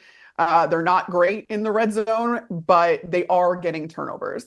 And that's kind of where the stress of this defense lies is, all right, yeah, we don't have that effective pass rush, but it doesn't seem to be affecting the back levels at all, which are still taking the ball away. And that's kind of where Jeff Hafley has focused all of his efforts. And I think that you're going to see a domino effect of, eventually the defensive front getting better. They're going to have more of a chance to get some of those sacks when you have guys, in the backfield with some of these coverage sacks that Green Bay has been able to get. That's where this Green Bay defense makes its bread and butter. So my plus factor is Xavier McKinney. Can he continue this tear that he's been on of just picking the ball off, especially picking the ball off in situations that Green Bay needs it? 4 interceptions in 4 games for a new team is stupid production. My plus factor for this one is it's just Matthew Stafford and Sean McVay, to be honest with you. The Rams are 11th in EPA per play going into this week for a unit that is down Puka Nacua, down Cooper Kupp, down multiple starting offensive linemen. Like, what more can you take away from this team, essentially? It's the meme of, like, Matthew Stafford and Sean McVay are like, stop giving me your toughest battles. And, the other meme is like, how are you still alive, essentially? How are you still anywhere near the top 10 of EPA per play? That's the meme for the Los Angeles Rams, and yet they are. And so I'm never going to count this duo out. I can't. No, you can't. They're too good. They're too experienced. They understand the game of football way too well. They're making up for some extreme losses on that offensive side of the ball. So I will never count them out. And I think that they will always be the plus factor to me. New York Giants traveling to Seattle all the way across the country to take on the Seattle Seahawks in the 425 game, one of the 425 games. Matchup that matters. What do you got? The Seattle offensive line against the Giants defensive line. The Giants are 9th in pass rush grade. This is the strength of this Giants team. It's their defensive line. They have 13 sacks. They're top 10 in most major pass rushing statistics. Dexter Lawrence this season, 89.9 PFF grade, second most among interior defensive linemen. And he's got the 6th best pass rushing grade among interior defensive linemen. So you got him, you got Kayvon Thibodeau, you got Brian Burns. Again, if there is a bright spot on this New York Giants roster, it's their defensive line. And how is Seattle going to contend with that? And help Geno Smith continue just this kind of tear that he's on. Geno Smith is playing extraordinarily well right now. And I think a lot of it also has to do with the fact that he's being protected. I think that's, I've talked about the defensive line for the New York Giants being a big time matchup for them multiple times this season. I didn't want to be the one to do it this time, so I'm glad that you did. I'm glad that you were the one to point it out. Always. Seattle's wide receivers. I think their matchup against the Giants defensive backs are a big one here because Drew Phillips has missed some time through injury already this season. He is by far their highest graded secondary player.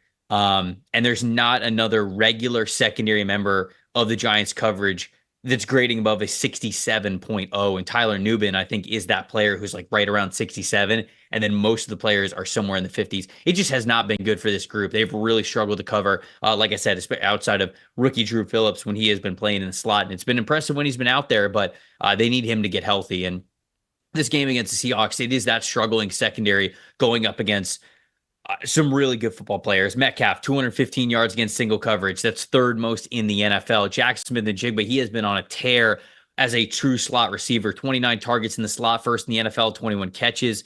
That's 1st in the NFL, 196 yards. It's 4th, 11 catches, gaining a 1st down from that slot position. Only Chris Godwin has more than that, and he has 4 catches of 15 yards or more, which is a top 5 number for players in the slot. So Smith-Njigba really coming into his own as that slot receiver there for that offense. So this offense is cooking. The wide receivers know exactly what they need to do. Geno Smith has a lot of confidence in them, and I feel like this is a bad matchup for the New York Giants, and unfortunately for them, I think it could be a recipe for the Seattle Seahawks to score 30 plus this game with how they can throw it through the air. So what about a plus factor for you? What do you got in this game? Well, speaking of bad matchups, you're going to need to ride Devin Singletary. And I don't know that Seattle's the one to do it against because they're top 10 in the run defense grade for PFF.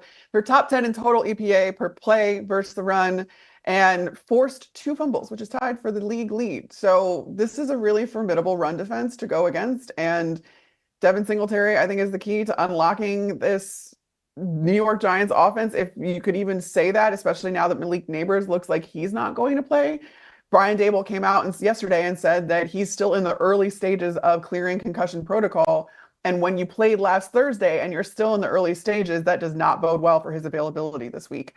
So that's going to be something that the Giants' only hope offensively is going to be Devin Singletary, but it just so happens he's going to be running into one of the best run defenses in the league. Yeah, speaking of guys who aren't going to be out there along the same light, Malik Neighbors not practicing again today. Where's the football go, right? I just said that you're probably going to be in a shootout with the Seattle Seahawks passing attack. Yeah. And if there's no Neighbors, it's really hard to think that the Giants are going to be able to keep up. Right now, Neighbors has a 32.1 threat percentage. Now, I will say this, Wan'Dale Robinson is also getting the ball at a very high clip. He's at 29.2%. That's much higher than I thought whoever was in second place behind Neighbors was going to be. But they do like going to Wan'Dale Robinson. But the difference is Wan'Dale Robinson's average depth of target is 4.8 yards. That's got to be, I don't have all the wide receivers in front of me, but that's got to be one of the lowest numbers in the NFL. So even if Wan'Dale Robinson is getting the ball, are you pushing the ball the way you need to down the field with him as your focal point, your wide receiver one? If Darius Slayton or I guess like you throw Theo Johnson in there as well, like if one of these guys can really step up for them, then you might have a couple of different options. Maybe you could keep up with this group, but it's hard to put together a script where the Giants are able to keep up with what the Seattle Seahawks want to do. It's just it's hard for me to find a reality where that's going to be the case. We got the two primetime games that we are talking about next, Sunday Night Football and Monday Night Football. But before we get to that, telling you that this podcast is brought to you by our friends at Sherry Bundy, the performance drink that is fueling the Healthlete revolution. Anytime that I work out, look, we talked at the very beginning of the show. If you were listening at the very beginning, you're still hanging on. God bless you. We love you. But also, you heard us talk about how when it comes to working out, not only do we have to warm up extra now that we're in our 30s, but also recovery is a big deal too. People talk about sleep, they're talking about nutrition. But Sherry Bundy, they've got a really great product and a really great drink to give you those natural electrolytes and carbohydrates to really help you recover after those workouts. Tart cherries, they are the highest antioxidant fruit or vegetable in the world. They've got a natural anti-inflammatory with them. It reduces soreness, gives you increased recovery, contains all those naturally occurring melatonin to help with sleep. It supports your immunity as well to make sure that you're healthy as long as you can be. It's used by more than 500 collegiate and professional sports teams, every NFL team, 10 of the last 11 Super Bowl champions, 66 out of 67 Power 4 conference football teams, and every single NCAA football and basketball national champion has been using this product since 2007. Go check it out. If you live an active lifestyle at all whatsoever, I tasted it for the first time this week, and this is not part of the ad read, but genuinely, I took one sip, and then I looked at our producer, and I was like, how are they doing this? This tastes phenomenal. Like when you think of like tart cherries, you think like, oh man, it's going to be way too sour. It's going to be tough to drink this whole thing. It's a fantastic drink. It really is. So check it out. Sherry Bundy. Products are available at Amazon, sherrybundy.com, and at retailers nationwide, including Publix, Kroger, things like that. So make sure you check it out if you can. I don't want to assign. I don't want to assign the Bucs any sort of sponsor because I'm actually not sure if it was that brand in particular. But when I was working for the Bucs, I would sneak down to the Players Lounge all the time. And of course, because they had the best snacks. And I like the cherry juice down there. Like I can completely confirm that teams use this and teams have it in their whatever. Because I would go and I would like if I felt like I was getting sick, to me that made sense. And I was like, oh, cherry juice. Yeah. Yes. And so I would just like take a shot of the cherry, and it was delicious. I don't know if it was actually that brand, but it's a real thing. But I can tell you that I've had this brand and it's phenomenal. So check it out. So also smart on you for getting down to the Players Lounge and be like, all right, they got the good stuff down here. This is like anytime you need any sort of recovery or anything like that. That's a pro move. That's a real pro move by you. Yeah. I mean, I think I'm past the statute of limitations because I haven't worked for them for a couple of years now. But like, sorry guys. No, sneak down to the Players Lounge. Nah, you're good. You're good. And now you get it here, PFF, which you love to say. Okay, so Sunday Night Football. It's the Dallas Cowboys at the Pittsburgh Steelers. A real throwback NFL matchup, right? Two historic teams going at it. I can't wait for the broadcast to tell us about, why the matchups in 1970 mattered for what's going to happen here in 2024. But it's going to happen. So beyond, that happening, what is the matchup that matters here for who's going to win this game in 2024, Carmen? Yeah. I have Terrence Steele specifically against TJ Watt. I do think that there is more of an opportunity to exploit Tyler Guyton, who is the rookie left tackle for the Dallas Cowboys right now. But TJ Watt almost exclusively does not play on that side. He went to the right side one snap so far this season, and it came last week. So he really sticks to the left side of the defensive formation, which gives you the right tackle position. That's Terrence Steele. I still do think that that's probably a good matchup, given that Steele has a 53.9 pass blocking grade. That's 73rd among tackles. So it's not great. The tackles just in general are not doing well right now for the Dallas Cowboys. Steele has only allowed 1 sack this year, though. So can TJ Watt kind of exploit that a little bit more? He has 5 sacks, 15th in pass rush win rate. All of his metrics right now aren't really indicative of, the dominating force we've seen in the last couple of seasons. I do not think, though, that necessarily means that TJ Watt has dropped off as a player. I still do think that this is going to be an extremely good matchup. And if you can get Dak under pressure, we've seen him, force things, try to play that hero ball. He's got the new contract. He's still trying to do it. We're going to see if that matters, I think. But I do think that that's one of the biggest individual matchups to watch.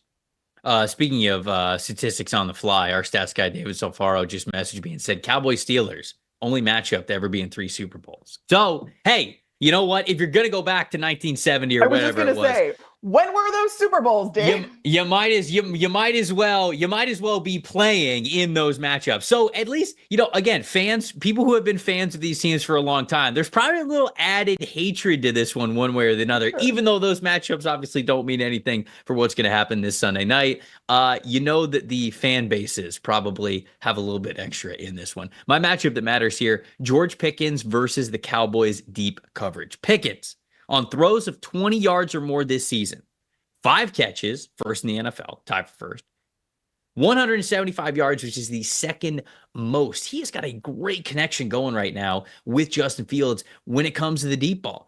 Cowboys coverage on throws of just 10 yards or more, so not even 20 yards or more, the 10 yards or more catches. 29.0 coverage grades, 29th in the league. 57.6 coverage grade. That's 26th in the league when that comes to coverage grade overall. So this is going to be a tough one because even though I don't really know how many other legitimate passing options you have outside of George Pickens, even the connection that Fields and Pickens have right now on a base level, it exploits the biggest Cowboys weakness. Well, I can't say that because their run defense has been really bad too, but coverage has been a struggle for this team. And I think especially covering deep. So it feels like a game that the Steelers should win. It feels like it's going to play into their hands, especially with them being at home. So that is the big matchup that matters for me. But what about a plus factor? Yeah, I'm going on the opposite side because I'm going with the Cowboys backfield. Do you know that they've had 4 runs of 10 yards or more? Do you know who's responsible for 2 of them? Who? Tell me. CeeDee Lamb. Not great. God, it's ugly. All due respect, CeeDee Lamb, great athlete. Dude, CeeDee Lamb is a one-man offense for the Dallas Cowboys right now. They had the second fewest rushing attempts with just 90, averaging the second fewest yards per carry at 3.6, 10th worst in overall EPA added by the run game, 4th fewest yards after contact, second fewest rushing first downs, second fewest missed tackles forced. This is a terrible offensive backfield in Dallas. You have seen Dak Prescott just have to throw the ball, put the team on his back, and more specifically, put CeeDee Lamb in these situations that, Dak Prescott is having to place the ball in double coverage to CeeDee Lamb because he is the only one that is responsible for any sort of offense for this team. And that was the concern going into this league. I took a lot of heat this offseason talking about how the Dallas Cowboys need to add pieces around Dak Prescott because they simply do not have enough. Defenses can key in on CeeDee Lamb, and then what are you going to do? The answer is Dak Prescott is just that good of a quarterback that he's making it work anyway. But you have to believe that come playoff time, should the Dallas Cowboys even make it this season at this point, because it looks pretty dire, the competition level just goes all the way up. It's a completely different season. And who in the world is not going to be able to contend with the Dallas Cowboys offense when it consists of two men at this point? Right. Yeah. So I took a lot of hate for saying that the Dallas Cowboys needed to add more pieces, but especially in the backfield, they have one of the worst running back rooms in the league right now. That is just deeply unserious. And if you are the Dallas Cowboys, you are expecting Super Bowls, and to hear Jerry Jones come out and say that the running backs just need more chances, averages don't lie. They are averaging 3.6 yards per carry. That doesn't matter if you've had 20 attempts or 100 attempts or whatever. If you're averaging 3.6 yards an attempt, you're averaging 3.6 yards per attempt. It's dismal in Dallas. So they need to get that going somehow. I don't know how you're going to do that with a shell of Zeke Elliott and Rico Dowdle. I'm so frustrated with the Dallas Cowboys, as I'm sure Dallas Cowboy fans are as well. No, it was a talking point, certainly outside of Dallas, when people looked at this team, and I didn't predict them to make the playoffs. I thought that they were going to take a big step back because I felt like they were it was too much this year. You know, at times that we've looked at some of the issues that they've been able to overcome on the roster not being perfect, but it just felt like it was going to be too much this year.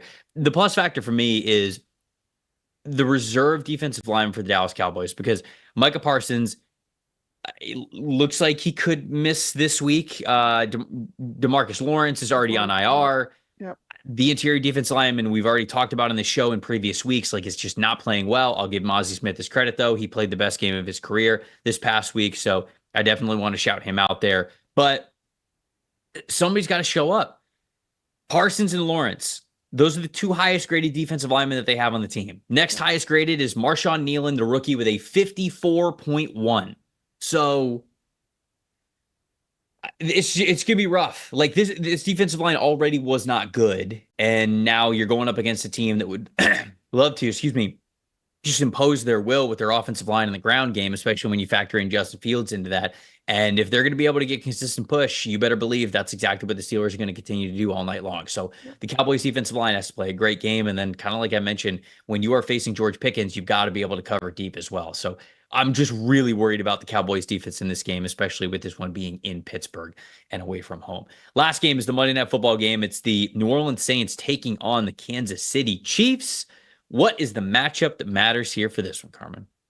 Well, with Rashee Rice, there's no clarity on his injury yet. Andy Reid said today that they're going to wait for the swelling to go down to do additional tests, but that can't be good. Right. Who else do the Chiefs have? They have Xavier Worthy. He's been kind of just used as a little bit of a gadget, kind of, all right, he's going to stretch the field. Defenses are going to have to respect that, but how much is he really producing for you? The answer is not a lot. It's going to fall on Travis Kelce, and he, I think, has been on a pitch count. I think any of the things about him being, losing a step and whatever, maybe he has a little bit, but it's been overblown. I think that really Kansas City is thinking about preserving Travis Kelce as much as possible for the postseason. But at the same time, you don't really have anybody else you can turn to if you're Patrick Mahomes at this point. So how is that going to match up versus the Saints defense? And the Saints pass defense, they've allowed a lot of yards, the 8th most, in fact, but they kind of clamp down when it comes to scoring. They only have one passing touchdown allowed, which is tied for the fewest with Tampa Bay Buccaneers. They also have the 7th best coverage grade against tight ends in particular. Now, that should be taken with a little bit of a grain of salt, given that Travis Kelce is a tight end, but he acts like a receiver. He runs routes like a receiver. Right. It doesn't necessarily match up when you're talking about coverage against tight ends. But that being said, the Saints do have the 7th best EPA per play against tight ends too. So what wins out here? Is it the relationship between Patrick Mahomes and Travis Kelce, or is it the Saints defense? And that's done pretty well so far. Yeah, I'll go right into my plus factor with that one before I jump back to my matchup that matters, because it sort of goes along the lines of that conversation. Xavier Worthy is my plus factor because of what you mentioned. Worthy has been involved in the offense, but it's really just been, he's been that deep threat type of a player. He's been that, okay, get the ball in his hands very quickly. There's just not a lot of variance, it feels like, to what he is doing. Like, it's either a screen or it's a 9 route. Like, it's one of those two things. And now that Rashee Rice is hurt for an extended period of time, we don't know exactly how long yet.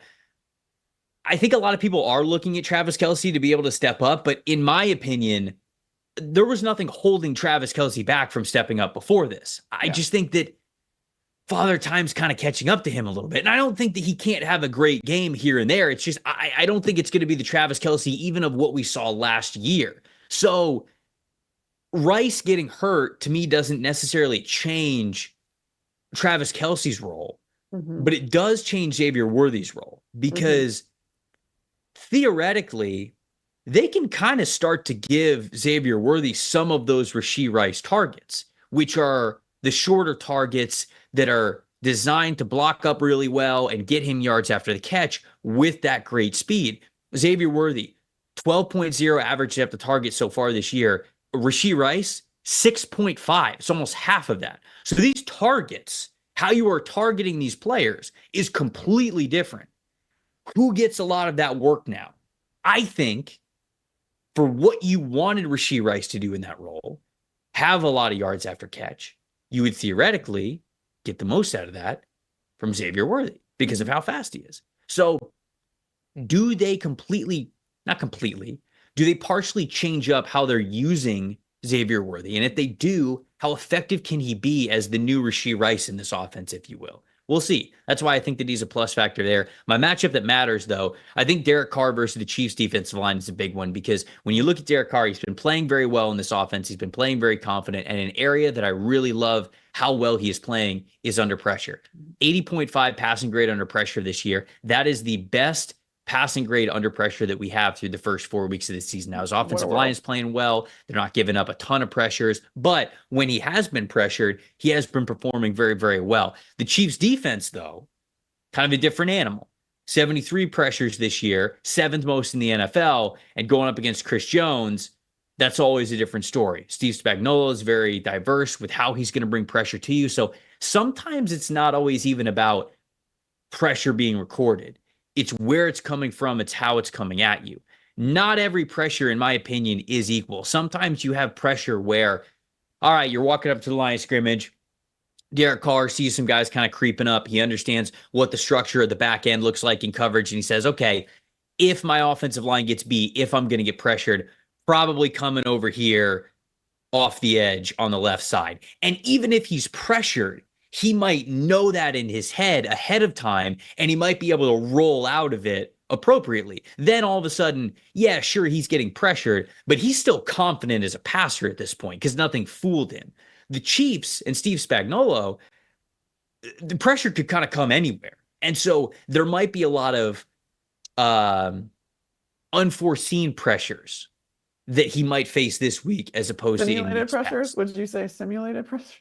Well, sometimes because the simulated pressure could be like they're coming or they're not coming. This one, it's more of just like, okay, it might be coming from a different, but to your point, yeah, creepers, sim pressures, a lot of stuff like that, just to confuse Derek Carr, maybe a little bit more under pressure. So that to me, does the grade under pressure hold up for Derek Carr? To me, that is a big matchup that matters. But you already mentioned yours. Now, what is your plus factor here for this game? Real quick, that was a bar, though. All pressures are not created equal. Can we get that on a hat? I'll buy it. I'll buy the hat. It'll just be me. Maybe you. Maybe two. Maybe two will be okay. All right. So we got two. We got two sales. Somebody call them up and get the merch deal done. Let's go. I'm thinking $5 million merch deal right off the bat, and we can guarantee two sales right away. They'll definitely go for that. Yeah, you might have said it, but I had this idea, so I think we both get a cut. Whoa. Now we're going a little too far. Now we got to talk about this off air. Plus factor is my favorite, Trent McDuffie, because he's an all-pro as a slot corner last year, and then this year the Chiefs say, well, you did so well in the slot, let's put you on the outside, which I don't care what anybody says, those are drastically different positions, and they require drastically different skill sets. I remember having so many of these conversations with Sean Murphy-Bunting when he was part of the Bucs, because they were trying to kind of figure out exactly where he was best. He liked playing on the outside more, but he was kind of their best nickel, so that he kept being forced inside. How did that work? And it's really interesting that Trent McDuffie has been just as effective as an outside corner. Not to mention, it's pretty evenly split between left and right side. So not only is Trent McDuffie really good on the outside, he's good on either side, and he can travel. So does he then travel with Chris Olave? Does he travel with Rashid Shaheed?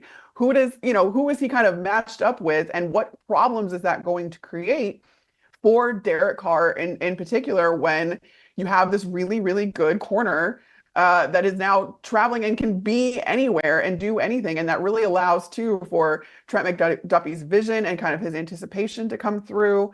I think that we should be expecting even more kind of, turnovers or takeaways by him as the season progresses, as he gets more comfortable on the outside. But he's only allowed 4 catches for a first down. He's had 1 forced incompletion. I expect those numbers to keep going up, and I expect that to maybe start happening as soon as this week against the Saints. And I would anticipate that Trent McDuffie is going to travel with some of these guys. Trent McDuffie is one of the best in the NFL, and I'm always excited to see how they deploy him every single week because, like you said, they put a lot on his plate, and doesn't matter. Coming out the other side. The kid eats. That's all it is. No matter how much is on the plate, the kid eats. He's so sweet. He's such a wonderful human. So I root for him. Yeah, me too. He's awesome. I got to interview him pre-draft. And I remember this is when he was still at Washington. This was early in his last year at Washington. Yeah. And I got done with the interview and I was just like, all right, first rounder. There we go. Yep. Don't really need to see 2 more. I've already seen the tape. Now I've understood the dude a little bit more. So he's great. And he's a big pivotal part of why that Chiefs defense gets to stay as multiple as they are. There we go. 14 games up and down, not 16 this week because we did have those 4 teams on bye, but covered all those.